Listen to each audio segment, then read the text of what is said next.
66 million years ago, a 6-mile-wide asteroid screamed through space at over 65,000 kilometers per hour. It was destined to end the reign of dinosaurs, to vaporize skies, set forests ablaze, and black out the sun for years. But in this world, it missed. No fiery apocalypse, no extinction. The age of dinosaurs never ended. And Earth, it followed an entirely different path, one where titans never gave up their throne.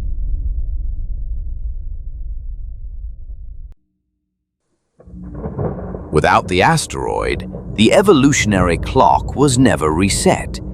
The mass extinction that wiped out 75% of Earth's species, gone.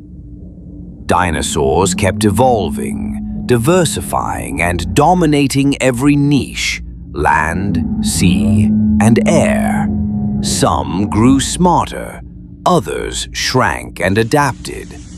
Over millions of years, Earth's evolutionary tree grew wildly different.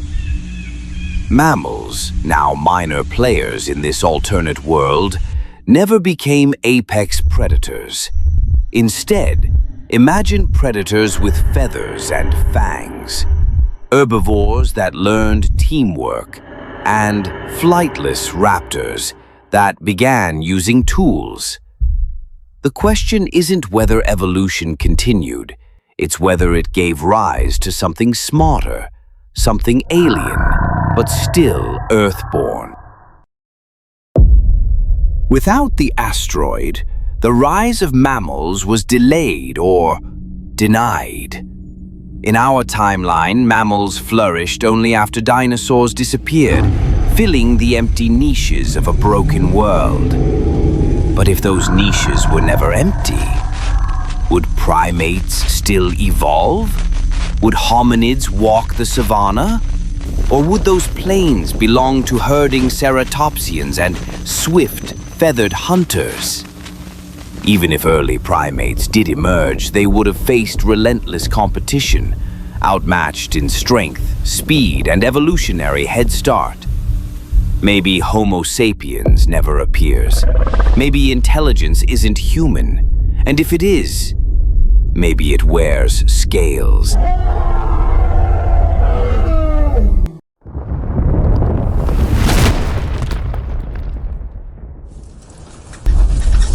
Earth would have evolved into a planet ruled by giants, not just in size, but in dominance.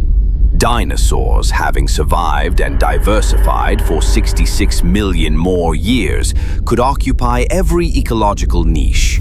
Forests filled with towering sauropods, skies dominated by hyper-adapted pterosaurs, oceans patrolled by armored marine leviathans, apex predators with enhanced senses and pack coordination, and herbivores that became smarter, more social, and more dangerous. The result? A living planet so rich, complex, and alien, it would rival even the wildest science fiction. Welcome to the world Earth could have been. Intelligence isn't a human invention, it's an evolutionary strategy. And in a world ruled by dinosaurs, it might not have belonged to us. One species, or perhaps several, could have evolved complex problem-solving, memory, language, and eventually tools. Just as primates once learned to shape stones, a feathered predator might learn to shape obsidian.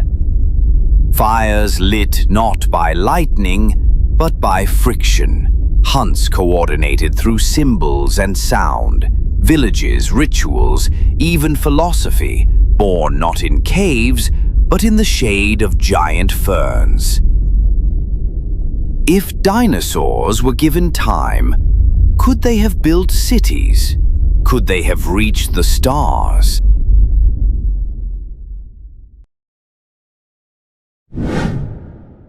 If intelligence evolved once, it could evolve again. If dinosaurs had the time, the spark, the need, they might have done more than survive. They might have built telescopes, launched rockets, crafted satellites, and sent signals into the void. A world of claw-built machines, solar wings shaped like feathers. Could they have colonized other planets, left behind ruins on moons and Mars? Maybe the real question isn't, what if they lived, but what if they left?